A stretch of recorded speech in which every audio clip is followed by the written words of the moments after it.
যে ঘুম থেকে উঠিয়ে যেন সে ওযু করে। আর ওযু করার সময় একটা কাজ খেয়াল করতে হবে, ফায়ান্তাসিরু সালাসা, সে যেন নাকটা 3 বার ঝেড়ে ফেলিয়ে দেয়। নাক 3 বার বা পরিষ্কার করে। বলে কেন? ফা ইন্নাশ শাইতানা ইয়াবিতু আলা খাইশুমিহি, কেননা শয়তান মানুষের এই নাকার ডগার মধ্যে ঘুমায়।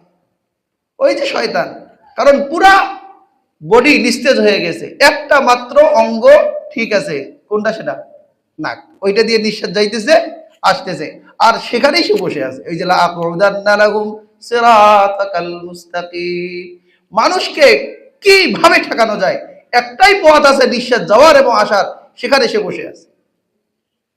এজন্য যারা ওযু করলো, তাহলে শয়তান যে রাত্রি যাপন করলো, জায়গাটা খারাপ হয়ে গেল, ওইটা কি হয়ে গেল? পরিষ্কার হয়ে গেল। এজন্য শয়তানের প্রভাব মুক্ত থাকতে প্রত্যেক কাজে আল্লাহ তাআলাকে কি করা? স্মরণ করা, বিসমিল্লাহ বলা। এসব